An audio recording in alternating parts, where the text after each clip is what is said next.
Bonjour à tous, je suis ravie d'être avec vous aujourd'hui et vous présenter la province de la Saskatchewan. Je me présente, je suis Valentine, responsable partenariat trade pour Destination Canada, l'Office de tourisme du Canada. En général, mes interlocuteurs ouvrent grand les yeux quand je prononce le nom Saskatchewan parce qu'il est vrai que ça ne sonne pas bien familier. En fait, la province a été nommée d'après la rivière Saskatchewan et ce mot vient de la langue autochtone Cri qui signifie rivière au cours rapide. Alors, sans plus attendre, envolons-nous vers cette province riche en eau douce. Attachez bien vos ceintures, c'est parti pour la Saskatchewan. Avant toute chose, il faut penser à présenter une demande d'AVE pour se rendre au Canada par avion. Elle coûte 7 dollars canadiens, soit environ 5 euros, et elle est valable 5 ans sur un même passeport. Petite parenthèse pour vous, il y a énormément de sites frauduleux, alors assurez-vous que vos clients sont bien sur le site du gouvernement qui est www.canada.ca/AVE. Aussi, pensez à informer vos clients que les prix affichés au Canada n'incluent ni les taxes, environ 11% supplémentaires en Saskatchewan, et ni les pourboires attendus dès qu'il y a un service, et c'est un minimum de 15% supplémentaires. La province de la Saskatchewan se trouve presque au centre du Canada dans ce qu'on appelle les prairies canadiennes.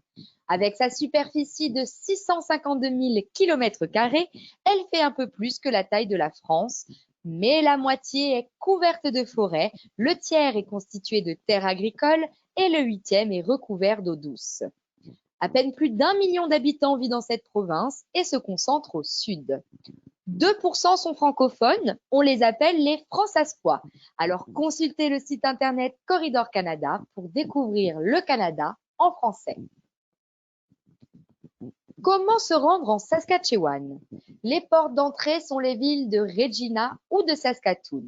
Pas de préférence, si ce n'est selon l'ordre dans lequel vos clients veulent faire leur périple. Pour les Français, il y a 2 parcours de vol possibles. Soit en rouge sur cette carte, profitez du vol WestJet Paris-Calgary en 9 heures, puis une correspondance d'1h30 environ avec Air Canada ou WestJet. Soit en bleu, vous pouvez prendre un vol Paris-Toronto en 8 heures avec au choix Air Canada, Air France ou Air Transat. Vous ajoutez une correspondance ensuite de 3h30 environ. Quant au meilleur moment pour y aller, sachez que le climat y est très continental et donc les écarts de température peuvent être considérables. Par exemple, à Saskatoon, les températures sont d'environ 20 degrés l'été. La province est d'ailleurs connue pour ses ciels orageux dramatiques l'été. À l'inverse, l'hiver est rigoureux avec en moyenne moins 15 degrés, mais le ciel est bleu et dégagé, ce qui est favorable à l'observation des aurores boréales. L'entre-deux maintenant, c'est-à-dire le printemps ou l'automne, reste frais, mais repasse au-dessus de 0 degré à partir d'avril pour ne plus être en négatif avant novembre. C'est la période des migrations pour cette province située sur des corridors bien fréquentés par la faune. Quant à ce que vous pouvez voir dans cette province, c'est divisé en 3 régions touristiques. Vous avez le sud qui comprend la capitale provinciale Regina. Le centre comprend les principales activités et villes d'importance comme Saskatoon et le nord s'étend au-delà de la ville de Prince Albert à partir du parc de Prince Albert. Nous allons donc commencer par le sud et remonter peu à peu.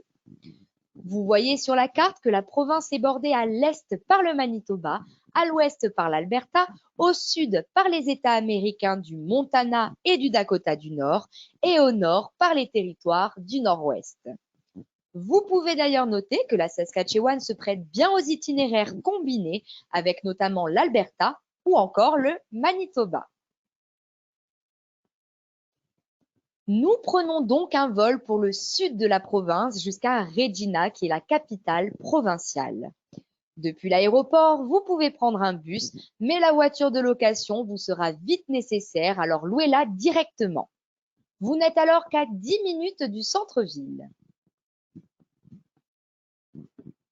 Comme toutes les villes canadiennes, elle est ouverte sur la nature, dans son cas grâce au parc Wascana que vous voyez là. C'est l'un des plus grands parcs urbains d'Amérique du Nord et une oasis au cœur de la ville. Vous pouvez y pagayer à bord d'un canot, d'un kayak ou d'un paddle jusqu'aux îlots construits sur le lac ou tout simplement faire une croisière paisible. Sur les sentiers, vous croiserez joggeurs et cyclistes et aussi des oiseaux migrateurs, comme par exemple les pélicans et cormorans qui y trouvent refuge. Parmi les choses à voir à Regina, mentionnons le marché des producteurs, Farmers Market du City Square Plaza, pour des produits locaux et des créations artisanales originales. Vous pouvez aussi admirer l'architecture victorienne du Government House ou le style beaux-arts du palais législatif de la Saskatchewan, qui est d'ailleurs l'un des édifices les plus grandioses de l'Ouest canadien. Rendez-vous également au Musée royal de la Saskatchewan pour sa galerie autochtone et aussi pour rencontrer Scotty, le Tyrannosaurus rex le plus massif du monde, qui est visible depuis un espace d'observation sur 2 étages. Enfin, n'oubliez pas de flâner dans les galeries d'art de Regina, comme la Galerie Mackenzie, l'Art Gallery of Regina et la Dunlop Art Gallery. Un incontournable de Regina, c'est la seule école de la Gendarmerie royale du Canada. Elle est ouverte depuis 1885 et elle se visite.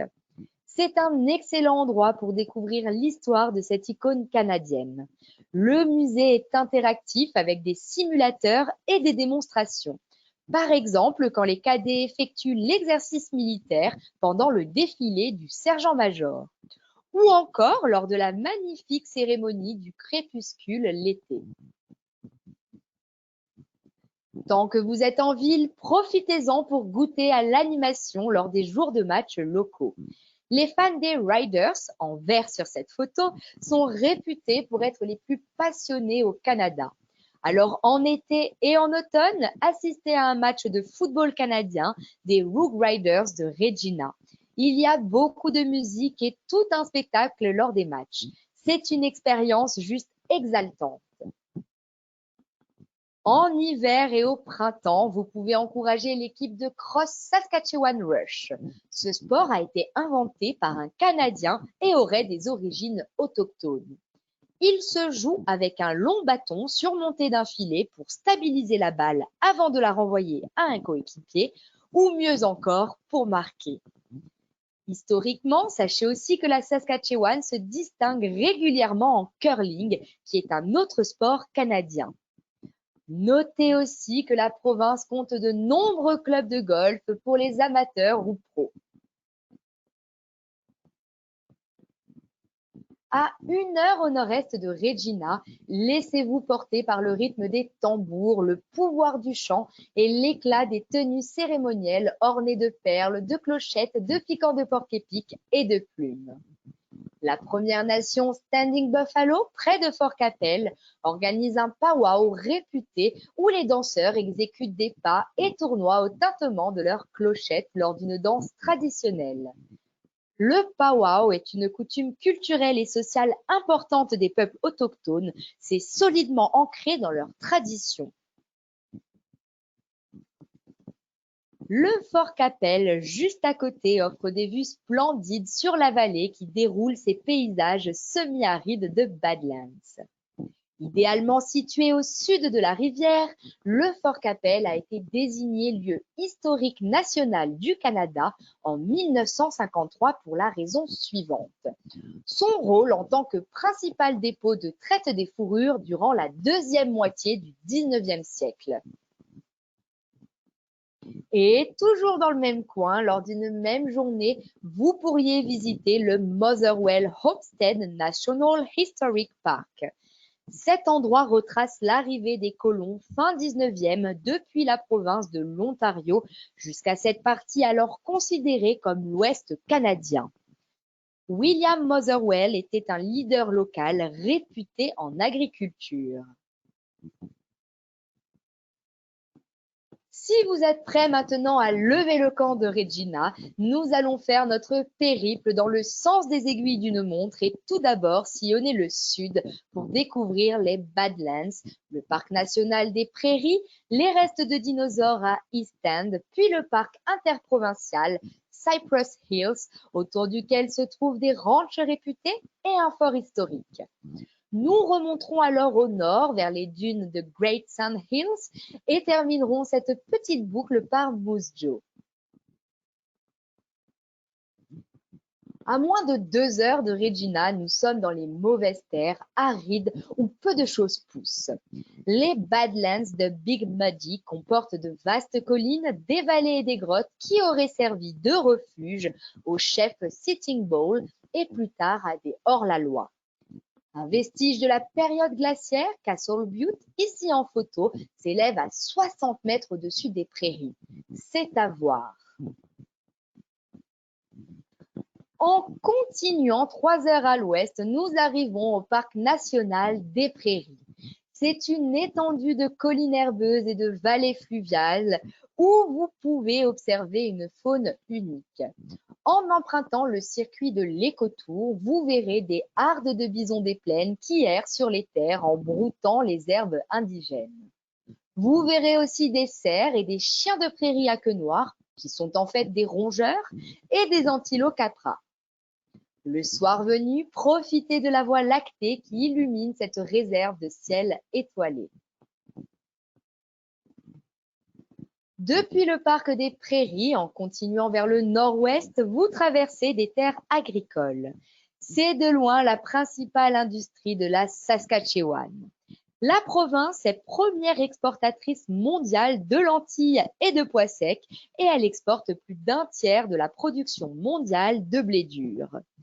Vos clients vont donc voir les fameux silos à grains que l'on surnomme affectueusement cathédrale des prairies. La plupart ont été détruits et certains sont en ruine, mais ceux qui subsistent font toujours leur effet. Et puisqu'on parle agriculture, saviez-vous que la Saskatchewan est le plus grand exportateur mondial de graines de moutarde? Et oui, la graine de moutarde, qui est l'ingrédient principal de la moutarde de Dijon, est importée du Canada à 80%. Elle vient notamment de Gravelbourg, dans le sud du Saskatchewan. Continuons notre chemin et découvrons un autre type de faune qui peuplait autrefois les prairies, ce sont les dinosaures. Scotty est le plus grand squelette de T-Rex du monde et le plus complet au Canada. Vous pouvez rencontrer au T-Rex Discovery Center d'East End à 1h30 à l'ouest du parc national des prairies. Son squelette a été découvert près d'East End en 1994. À 1 heure d'East End maintenant, vous pouvez découvrir les collines de Cypress Hills, qui sont le point d'élévation le plus haut de la province. Elles culminent à 1392 mètres au-dessus du niveau de la mer.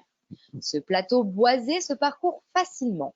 Il y a différents sentiers de randonnée. Je vous recommande le Lookout Point, la Bald Butte et les Conglomerate Cliffs. On y fait aussi de la tyrolienne, de l'escalade, on peut se baigner au lac, golfer sur de beaux parcours et aussi observer les oiseaux de passage. 54 minutes plus à l'ouest exactement, à la frontière avec la province de l'Alberta, se trouve le lieu historique du Fort Walsh.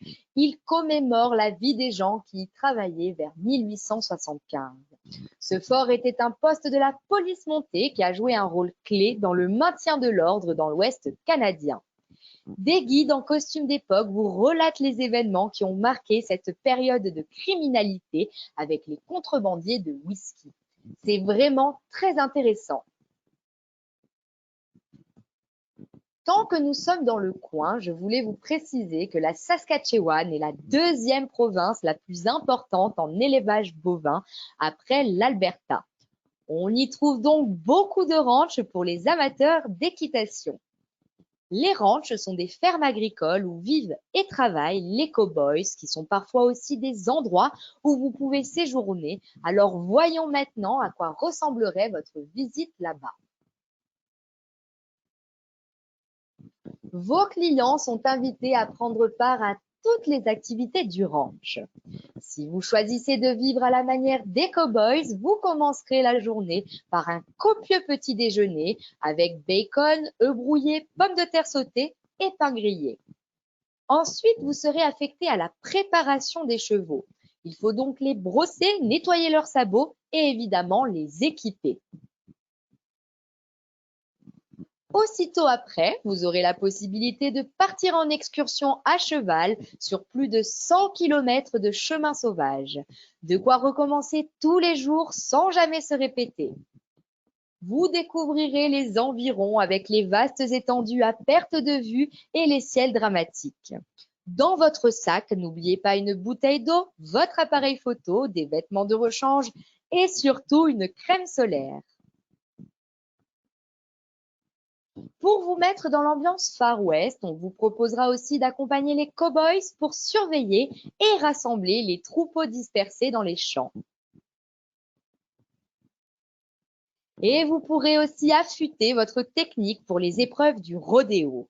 Les épreuves traditionnelles comportent le maniement du lasso, la course de tonneau ou encore monter un cheval qui fait le saut du bouc. Quand vous rentrez à l'étable, il est important de soigner, brosser et nourrir votre cheval pour le récompenser de ses efforts et créer un lien avec lui pour les futures randonnées. En fin de journée au ranch, on partage un bon repas avec les autres pensionnaires, puis on se rassemble autour du feu de camp pour raconter ses aventures et écouter celles des cow-boys. Certains déclament des poèmes, se mettent à chanter, jouent de la guitare ou encore font rôtir des marshmallows. Vous l'aurez compris, cette parenthèse au ranch est vraiment féerique. D'ailleurs, si vous manquez d'idées de quoi chanter autour du feu, voici des artistes locaux à succès à ajouter à vos playlists. The Sheepdogs fait du rock depuis 2006 malgré leur look vintage. Buffy Sainte-Marie est une chanteuse autochtone adepte du folk country. En folk toujours, on trouve aussi Johnny Mitchell et Connie Caldor en français. Andy Chauve plaira aux fans d'indie et Colin James aux amateurs de blues. Changement de décor, à moins de 3 heures du ranch de la Reata, les collines herbeuses laissent place à ces dunes de sable atypiques, les Great Sand Hills. À quelques kilomètres des dunes, le musée et centre d'interprétation au village de Sceptre est un bon endroit pour découvrir la faune et la flore de cette région. Enfin, à 2h30 à l'est, se trouve une ville étonnante qu'il vous faut visiter, j'ai nommé Moose Jaw. Cette ville petite mais dynamique charme instantanément ses visiteurs. Le centre-ville est très mignon avec ses bâtiments patrimoniaux, ses petites boutiques et ses excellents restaurants. Et puis, c'est un bon point de chute pour les week-ends avec tout ce qu'il vous faut en termes d'hébergement. Ne soyez pas surpris si vous voyez des avions de chasse faire des figures acrobatiques dans le ciel. La ville est aussi le camp de base des Snowbirds. C'est une formation aérobatique des forces canadiennes. Après le ciel, parlons souterrain à Moose Jaw puisque la ville est très populaire pour ses tunnels. Vous pouvez vous mettre dans la peau d'un immigrant chinois travaillant dans une buanderie souterraine en prenant part à la visite Passage to Fortune ou plonger dans le monde des trafiquants d'alcool à l'ère de la prohibition dans le cadre de la visite guidée Chicago Connection. Il se murmure même que le gangster Al Capone est celui qui avait fait fortune durant la prohibition américaine des années 20, se serait un temps réfugié dans les tunnels souterrains de Moose Jaw. La ville était à l'époque un haut lieu de trafic d'alcool et de contrebande. Remontons maintenant vers le nord et traversons le centre de la Saskatchewan. Nous ferons halte au lac Little Manitou pour ses eaux thérapeutiques, puis au lac Blackstrap pour sa faune migratoire, avant d'arriver à Saskatoon et d'explorer au nord les localités de North Battleford et Batoche. À 2 heures de Regina ou 1h20 de Saskatoon se trouve un des trésors cachés du Canada, Little Manitou Lake.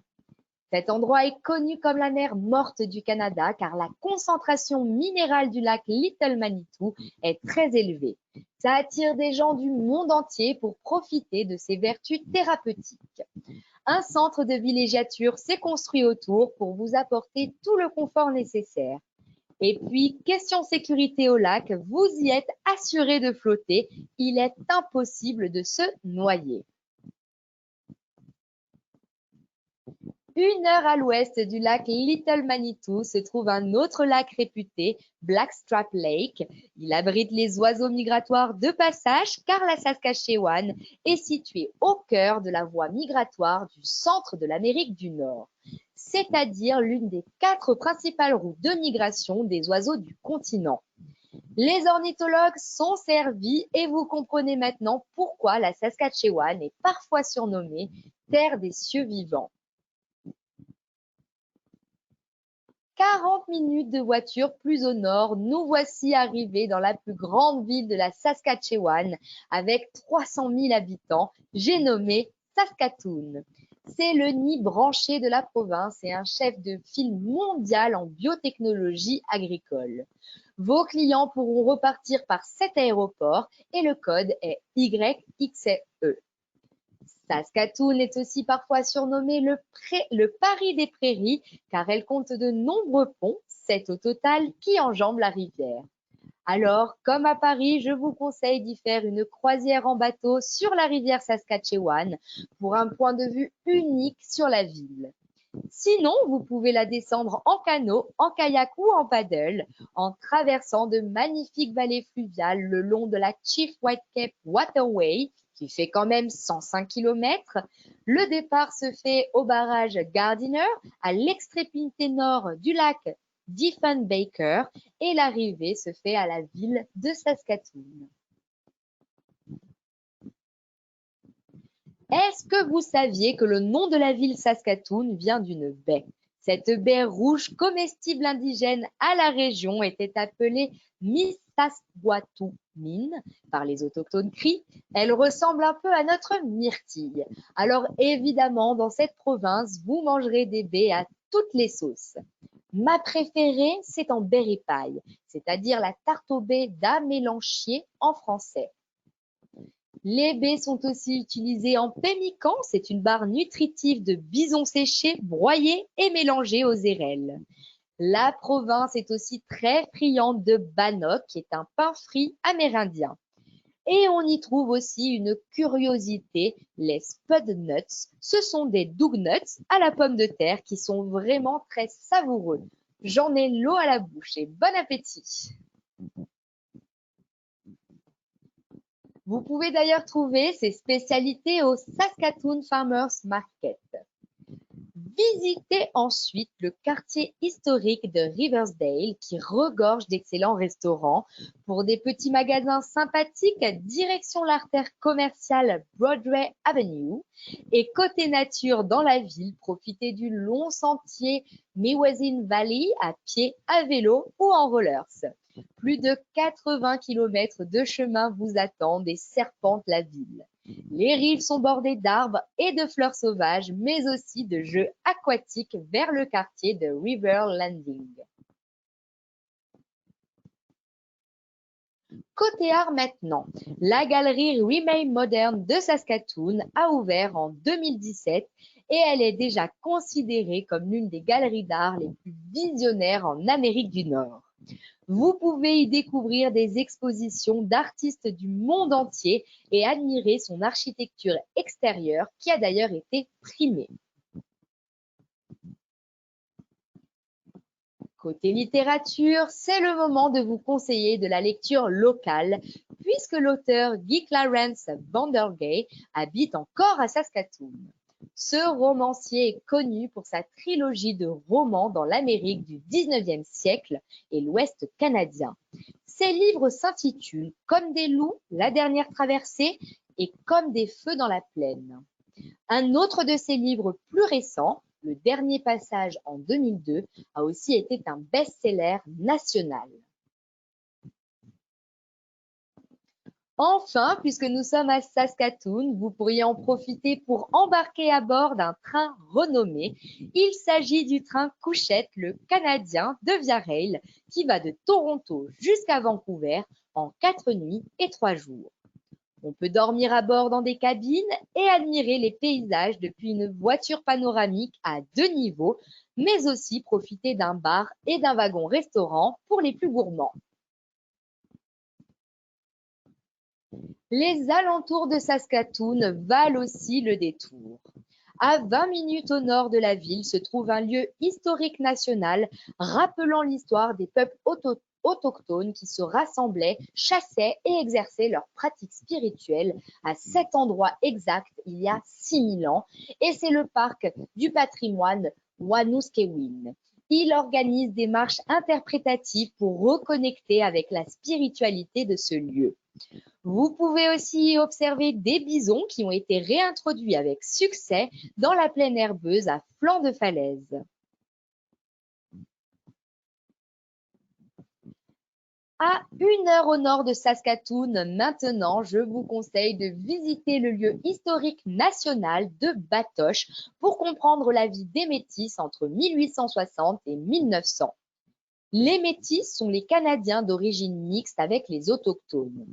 Leur statut était particulier car à l'époque, les Métis canadiens n'avaient pas de statut, ils n'avaient pas de traité signé comme les Autochtones avec l'Empire anglais, donc ils étaient mal considérés par la société, c'est-à-dire ni assez colons ni assez autochtones, et ils ont dû se battre pour faire reconnaître leurs droits, notamment grâce à leur leader, Louis Riel, lors de la rébellion du Nord-Ouest de 1885. Le lieu offre de nombreux sentiers, des maisons et des églises qui alimentent le récit de cette bataille historique à Batoche.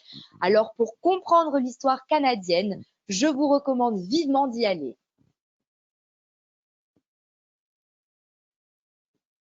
Cette histoire s'appréhende aussi à 1h30 de Saskatoon, au lieu historique national du fort Battleford. Vous pourrez aussi visiter la succursale du musée Western Development pour découvrir une ferme des années 1920 avec un silo à grains entièrement préservé. Et je vous conseille également de découvrir l'artiste autochtone Allen Sapp à la Allen Sapp Gallery. Sa reconnaissance est mondiale, si bien qu'il a reçu l'Ordre du Canada. On y trouve des images puissantes des autochtones cris des plaines du Nord. Passons maintenant dans la région nord de la Saskatchewan.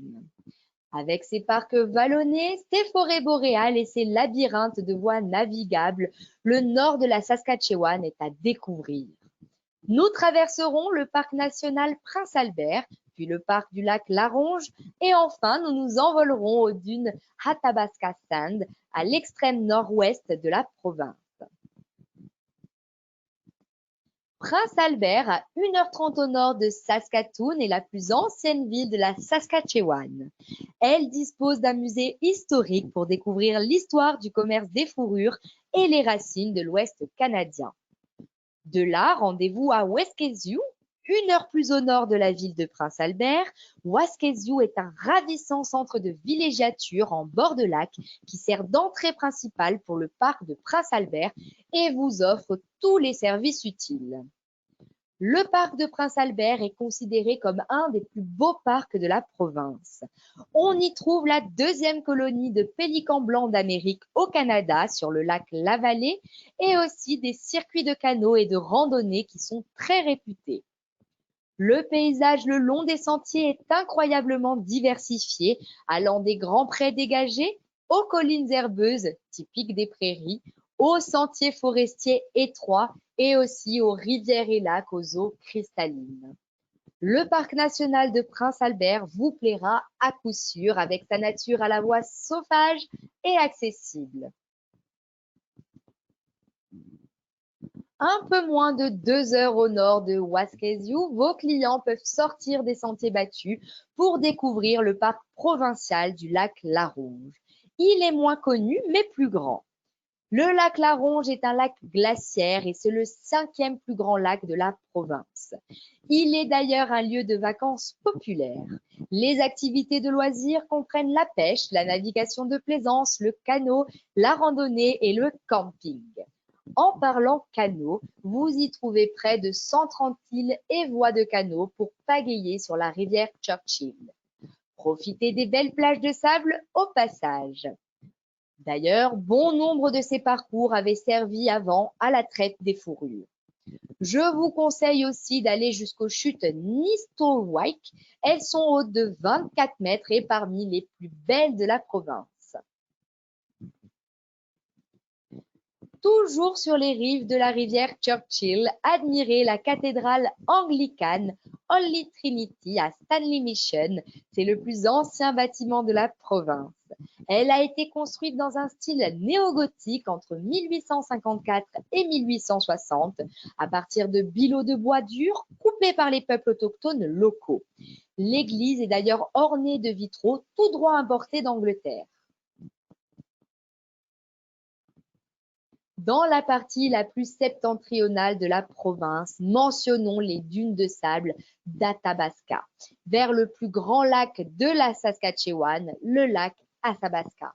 Ces vagues de sable s'étendent sur 100 km le long de la rive sud du lac Athabasca et ce sont des dunes d'envergure parmi les plus vastes en Amérique du Nord. En effet, elles peuvent atteindre 30 mètres de haut. En plus d'offrir une vue saisissante, ce parc protégé abrite un écosystème unique, riche en plantes rares endémiques.